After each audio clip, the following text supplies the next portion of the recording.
Hey everybody, Jay here from Just Technics, here today to show you these four absolutely beautiful examples of 1200 and 1210 model Technics turntables. All four of these were recently rescued from a nightclub by my customer, but they're in very bad condition, all four of them. They're going to need a lot of love, and we're going to go over a few bits that I've managed to ascertain just before starting this video. So let's start with the first 1200s. So as you can see here, there's no on-off switch cap. Now, normally that's not an issue. You go, it's all right, just change it over. But if you're an everyday person and you go out and buy a replacement on-off cap switch, you're going to have a bit of a problem. There's two different variations of these on-off switches and two different variations of the shafts they attach to. This particular one here, as you can all see, is circular. If I stop one of these other ones, see if this is the same. There we go. So this is a good example. So as you can see here, it's a half moon. There's a slot that's cut out. I call it a half moon shape. That's the state of this. So in other words, you can't use the shaft or the on-off switch from a newer model on an older version because it's half moon, whereas this is circular. Now the problem that you have is if this completely snaps off, or you take the on-off switch off completely, there's no E-clip underneath the plastic section of the switch because you can see it's completely snapped flush, which is a good thing, to be fair, if you're actually using this in a club. There's an E-clip that stops the shaft from falling through, so you can still turn the turntable on and off without the cap on, which is very handy if you're in a club and you knock this off, because some of them, like this one here, they can be a bit loose, especially in a club situation. You know, back in the day where you'd turn the turntable on and off, if you're trying to cue your records, that's when that sort of thing happens and you lose the on-off switch. With this, if you then lift the cap off and the whole thing falls off, there's no E-clip underneath it, so the shaft actually falls through the housing, meaning you can't turn the turntable back on or off again. Well, it turns off permanently. So the switch is disengaged, you can't turn the turntable on.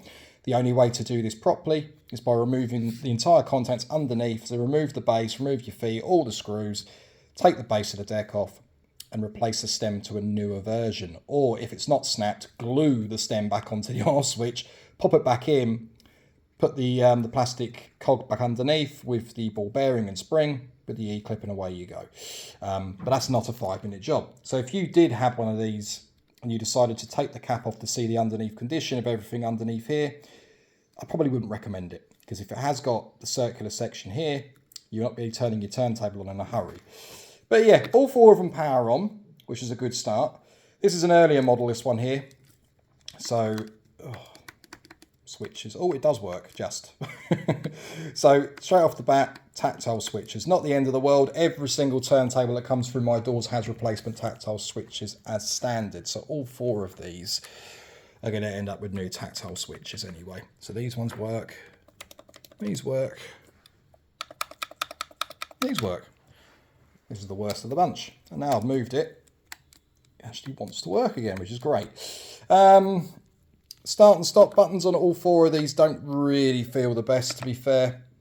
They need a good deep clean. There's probably loads of rave goo sitting underneath these from years of abuse in the nightclubs, or in the nightclub even. That lamp is completely seized. The actual housing is seized. That's going to be an interesting one. Needs a good strip down clean. This one still works. Yeah, that one's not working. What a surprise. Or is it working? Oh, hang on. Nope, it's not working at all. It's from this one here. It's a reflection. This one, again, seized. So you need a full strip down and clean. Pitch controls on all four of these. Let's go over them. So you can probably just about make out now that the main 0% dot on the actual platter is stable, or stationary even. If we move it away from the 0 position, even the lock light is not working. So the slider is completely naffed. I mean, it's an older unit. This is the early model, so the slider will need to be replaced on here along with the PCB. As a different layout for the pins when you do pop these back on. The legs for the slider are different. Feels extremely rough. The reason for that, well, the main reason for this particular turntable is you actually have a rubberized sheet that sits underneath, inside the slider itself. Once they perish, it gives this horrible feeling of looseness to hardness when you're moving it. So that is the main reason why that doesn't particularly want to move very well. But that slider is years old, way past its service level list now anyway.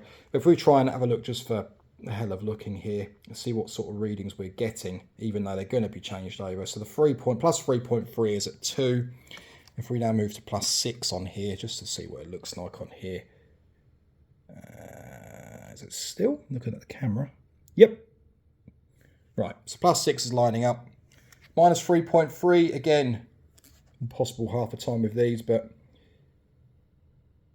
pitch just isn't staying steady at all really to test it properly, but 3.3 is at 2. So we've got plus and minus 2 on either ends of the spectrum for 3.3, and plus 6 is near enough where it should be. That's quite interesting in itself. That's this one. Second 1200 Mark II. Again, the LED is working on this particular one as well. Move it away from the 0 position. As you can see now, the lock is off, still stable. Move it up the range. Just looking at the strobe dots without looking at the pitch trim, just to ascertain what's going on. Right, 3.3. Almost 4.5 for a plus 3.3. Minus 3.3 is usually here with genuine units. Roughly around here. That's not too bad. Okay. Plus 6, either plus 6 or 6.4, depending on the age, calibration, and what sliders are installed. Higher than 6.4. What are we at here then? Plus 6 at 7. Okay, you wouldn't have a hard time really mixing on this turntable, to be honest. But it needs replacing regardless. This turntable, we've got the 1210. Again, LED working.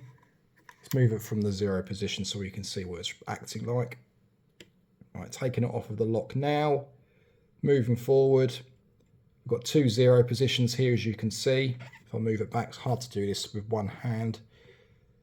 But we've got 2 0 positions. Again, the slider is, the pitch just isn't stable. 3.3, come on. Nah, it's nigh on impossible even trying to get this thing to stay still. It's jumping all over the show.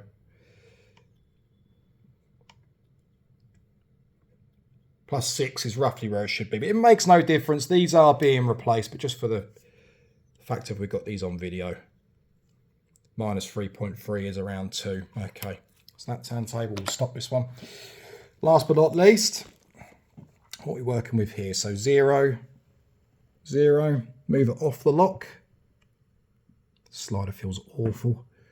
This one's very fast. Right, 2 0 points again. Yep, you can see it jumping as well. Caked in rubbish, this slider. Again, 2 0 points. Secondary 0 point at nearly 3, plus 3. Let's try and get a plus 6 reading on this one. 6.4, then minus 3.3. Again, going into the minus, it's even faster this way. Your minus 3.3 on the minus side of the scale. Doesn't even want to line up because it's too highly strung on the pitch. Right, okay. So all 4 of these are going to require new slider units, recalibration, which is a no-brainer. We're changing the sliders, new potentiometers, PCB with this board 100%. It is an earlier model. The earlier models have a different pin layout, so you need to change the PCB, which means new potentiometer, a wiring harness. That's that one. I'm going to take a wild stab and say that all 4 of these are more than likely going to need new PCBs. If someone's been inside these, which they have, considering the fact that we've got aftermarket cables on all 4 of them, I'm not surprised. You know, they're old turntables. People do change out their own RCAs for whatever they want. And if you're in a club scenario, you need to do your cables quickly. They put anything on there just to make sure that they work so they can get through the night. And, you know, leave them on there and hope that it doesn't happen again. The first time I've seen this. But I'm gonna say for right now, so new pitch controls, obviously service, deep clean, tactile switches, the on-off, sorry, spit words out, Jay. The lamp assemblies, 2 of them, all 4 of these require a rebuild. 2 of them are C's still. We're going to have warm white SMDs on these. None of these 3mm LEDs where they bend the housings. These are going to be SMDs. We're going to re-grease the internals or helicoid the internals for the surrounds. When you push the button, they'll be a lot slower, which is great. Deep cleaning these is going to be a good step very first step that I do on these. It'll be a game changer in terms of seeing what we're working with cosmetically. I mean, all of this is going to clean up really well. There's no real nasty signs of corrosion from what I see on here. It just looks like dirt. So once I rip into the arm assemblies, we'll give everything a good strip down clean. You can see from my gloves, this is why I wear gloves, guys. Everyone takes the mick, but this is why I wear them. So all of the pivots, etc. will all be deep cleaned, polished, replaced. So 4 replacement arm tubes, because they're all bent. Every single one of these are all bent. Bearings on them don't particularly look great either. I did test all four of these before doing the video, hence why there's one of my reloop Concords on here. Just to give you an example of this, if I take the lock off on this particular turntable just to show you what happens, just a rough idea because it's not perfect on here. See, like now for an example, we're on 0% anti-skate, we're sitting in the middle, move it to the middle, let it go straight to the centre, go a little bit further and go this way, springs back to the arm really quick. We have got bearing damage there, guys. If I move this to the centre of the record, sorry, the centre of the actual spindle on the turntable, move it to full anti-skate, doesn't even want to go back. Now, bearings on there will be damaged. There is looseness there. You can hear that.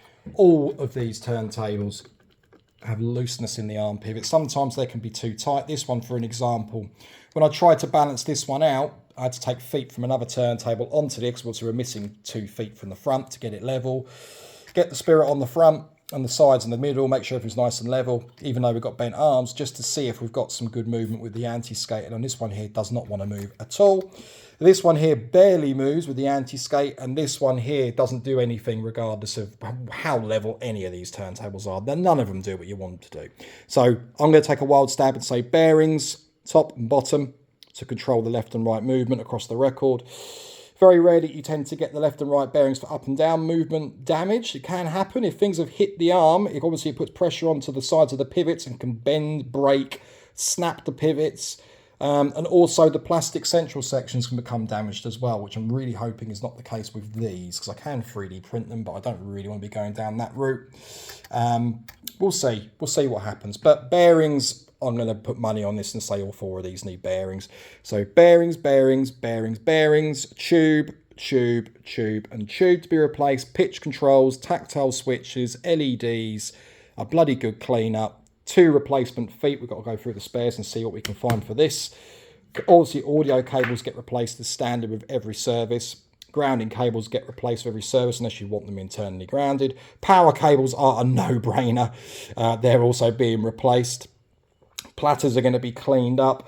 See what we can do. Customers doesn't really want me to go too deep in terms of getting these back to factory fresh, because they're not going to be used at home really for this. I think he's going to be selling a pair of, I think the 1210s maybe, and keep these for higher turntables more than anything. And as you know, with higher equipment, if you're going to be lending these out to people for them to use, the majority of people don't tend to really respect the gear that they've got.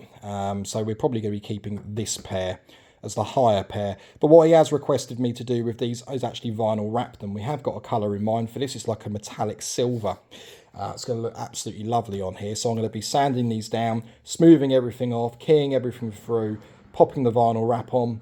We've requested no graphics as well, which I think is a wise choice, considering you get one person, scratch the top or something, they're going to dig into them and the whole thing has to be redone. Whereas vinyl, if you scratch vinyl in certain areas, it's not too deep. You can usually just heat the area and it can actually cover, on some occasions, the area that has been scratched and repair slight imperfections. Very, very handy tip to know if you've got anything that's been vinyl wrapped. Pitch trim's obviously going to be replaced on all 4 of these. We're going to be keeping these silver, but obviously replacing these. So 2 silver trims, 2 black trims. All of the LEDs are going to be refreshed. Make sure everything is up to spec, up to standard, how they should be. And strip the arm assemblies, clean up the threads for the arms, for the arm assembly bases on all 4 of these. We've got 1 counterweight on the rear here, 1 rear weight. One rear weight here. It's not actually for a Technics. That's going to be a funny one. So height adjustments on all of these. I think when I looked at these, they're all seized, every single one of them. Yeah. No bueno. No bueno. But yeah, these are all 4 of them that we got in for next week. I thought I'd show you all on the video. I may very well do a video of the 1200s once they've been completed. And probably the 1210s as well, to be fair, guys. This all depends on how much time we've got to get things done. I mean, again, I say this every time I pop the video on, but I do apologise for the lack of content on here. But if I've got time, you know, either to record things like this or be ripping apart turntables and get cracking on to get work completed for customers that are booked in, they come first. So weekends normally are the best time for me to do videos because usually customers drop off on the Saturday morning or Saturday afternoon and pick up on the weekends too. So you'll more than likely start seeing videos from me appearing every weekend. But I'd like to get them done at least twice a week. But there's so many turntables here at the moment that need attention, stripping down, and even being collected and back to customers. So there's a lot going on. I just don't show you on the camera. There really is. So there we go, guys. Any questions regarding servicing, have a look at the website, so justtechnics.co.uk. Obviously, it's UK-based, UK only. I do not work on turntables outside of the UK anymore, I'm afraid. I'm asked all the time.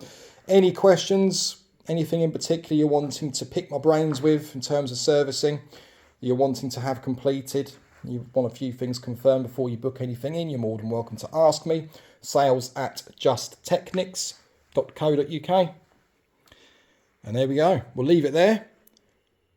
Enjoy the rest of your day, guys. I'm going to take my gloves off and go home. Take it easy, everybody.